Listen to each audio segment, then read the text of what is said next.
We're going to get the latest now from Austin, Texas. It's a city on edge after 2 more package bombs exploded yesterday, 3 now in 10 days. 2 people have been killed, more injured. And ABC's Alex Perez is on the scene in Austin. Good morning, Alex. Hey, good morning, George. Federal investigators have been here through the night. Authorities say these packages were not delivered by mail, but instead left there by a suspect they are now desperately trying to track down.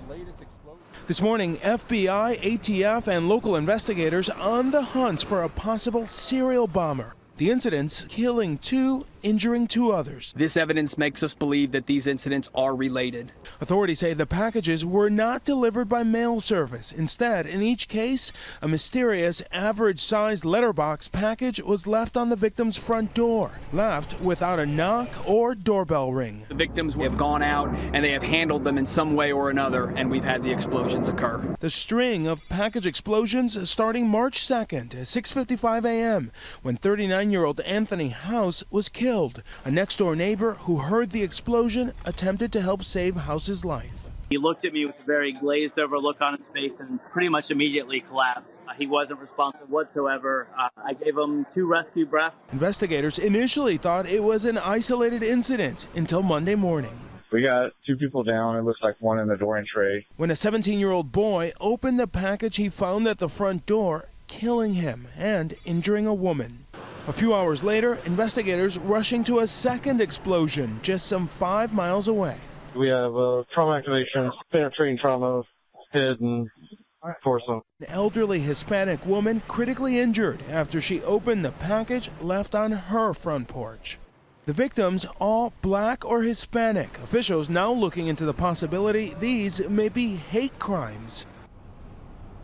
And state investigators are now offering a $15,000 reward for any information leading to an arrest. Authorities are warning residents, if you get an unexpected package, don't open it, call 911. George? Right away. Okay, Alex, thanks very much. Let's bring in Austin's Mayor Steve Adler, Police Chief Brian Manley. Gentlemen, thank you both for joining us this morning. Chief Manley, let me begin with you. Any closer to identifying a suspect this morning? No, the work that's taken place since we last spoke yesterday really has been on the post-blast analysis and, again, looking at any connections between the victims of these incidents to try and determine if there's any ideology behind these attacks. Well, that was the question I wanted to bring to the mayor. Black and Hispanic victims here. Do you think this is a hate crime? I think it's too early for us to know, and I understand that the chief is not ruling out any possibility to make sure that he doesn't overlook anything. We just don't know yet. And Chief, when you look at the residue of these bombings, what other connections have you been able to draw between the package bombs and these 3 different incidents? So there are some specific components that we won't go into the details of to protect the integrity of the investigation, but there are some specific things that we have seen that make us believe that all 3 of these packages were constructed by the same bomb maker. The same person?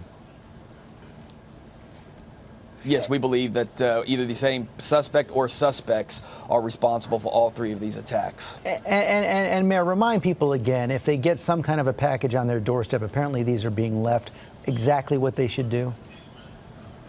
Well, at this point, what we want people to do is to be very vigilant. We don't want anybody to open or pick up a package that in any way feels suspicious. We're urging folks here to call 911, and boy, I tell you, if there's any doubt in their mind at all, they should leave the package alone. They should call 911 and let somebody else decide whether what they're looking at is worth exploring. Let's hope you all run this down today. Chief, Mayor, thanks very much.